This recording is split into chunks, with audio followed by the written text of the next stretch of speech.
Dando sequência então ao nosso conteúdo, vamos para a aula de número 2 da disciplina de perícia contábil, arbitragem e atuária. A segunda aula também com conteúdos da primeira unidade da disciplina, então complementando então a aula de número 1. Então vejam, nessa aula nós vamos tratar sobre a competência do perito contábil e a nomeação do perito e contratação do assistente técnico. Nesse ponto, destaco aqui o laudo e o parecer e destaco aqui que vamos diferenciá-lo então o trabalho que é destinado ao perito e o trabalho que é destinado ao assistente técnico, perito assistente técnico. Nesse slide eu trago a competência do perito contábil.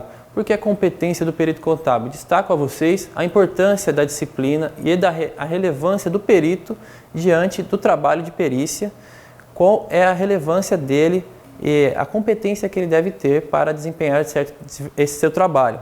Então vejam, pertence única e exclusivamente aos profissionais da área devidamente habilitados. A habilitação, que eu estou dizendo, é em contabilidade, registro em classe. Então, como eu disse na primeira aula, para desempenhar a atividade de perícia, o contador, com formação na área contábil, não basta ter apenas a formação na área contábil, mas também o registro em classe, registro no CRC. Além disso, o que é destinado ao perito, o que é solicitado ao perito solicitado, nível geral de conhecimento da ciência contábil, das técnicas, das normas brasileiras de contabilidade, da legislação relacionada à profissão de contador e da legislação vigente da atividade pericial. Destacando aqui que o perito deve ter constante atualização de normas, de regras, de todo o trabalho pericial, não somente o pericial, mas também o contábil. Então, o perito é um profissional que deve estar em constante atualização de seus conhecimentos para desempenho da atividade pericial. Ainda com relação às competências do perito contábil, a NBCPP 01 nos traz algumas competências, como, por exemplo, as responsabilidades, visto que o perito possui responsabilidades éticas, sociais, profissionais e legais. Outro ponto que eu destaco é a equipe técnica, o auxílio. Muitos dos casos de perícia, onde é solicitada a perícia ao perito contábil, ele possui o auxílio de equipe técnica. E essa equipe técnica o auxilia na resolução do caso, mas vejam que a responsabilidade final do processo continua sendo do próprio perito, mesmo que ele utilize a equipe técnica. Ainda destaco a imparcialidade, talvez o principal ponto aqui para nós. O perito ele deve ter imparcialidade em seu trabalho, visto que ele está ali para desenvolvimento de um trabalho que vai resolver certo litígio. Então é extremamente importante essa imparcialidade do perito. Além disso, ele deve seguir princípios éticos e prezar pelo zelo profissional, seja dos documentos, seja na atividade como um todo da perícia. Então, com relação especificamente ao último ponto, ao zelo profissional, eu trouxe no slide 5 alguns pontos também da NBCPP 01, Norma Brasileira de Contabilidade NPP 01 de 2015. O perito ele deve cumprir prazos, deve assumir responsabilidade pessoal diante do caso, deve prestar os esclarecimentos, deve sustentar a celeridade do processo, deve ser prudente e receptivo. São pontos destacados com relação à competência do profissional contador perito contábil, pela NBCPP 01. Além disso, com relação ao zelo profissional ainda, a Lei Processual Civil chama de perito contábil aquele que é nomeado pela iniciativa do juiz.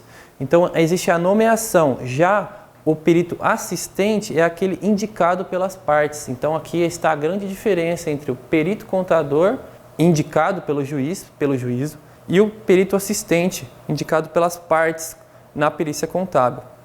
Então, trouxe aqui uma tabela bastante interessante para a gente diferenciar o perito contador e o assistente técnico. Ambos são contadores habilitados, algo que eu já disse, mas o perito contador, então, é nomeado pelo juiz, já o assistente técnico ele é indicado pelas partes.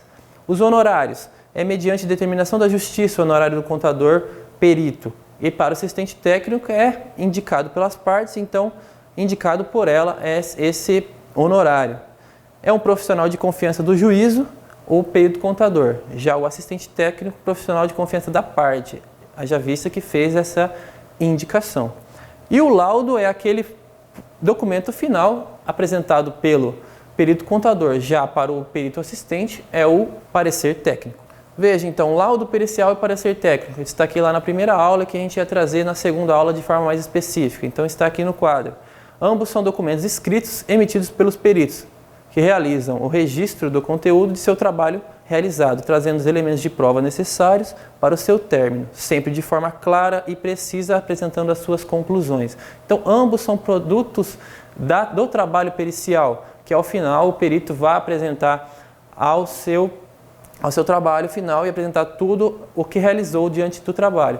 Mas a diferenciação está então laudo e parecer para o perito contador e o assistente técnico. E quanto ao exame de qualificação técnica? Então o EQT, o exame de qualificação técnica, tem como objetivo aferir o nível de conhecimento e a competência técnico-profissional necessárias ao contador que pretende então atuar nessa área na perícia contábil.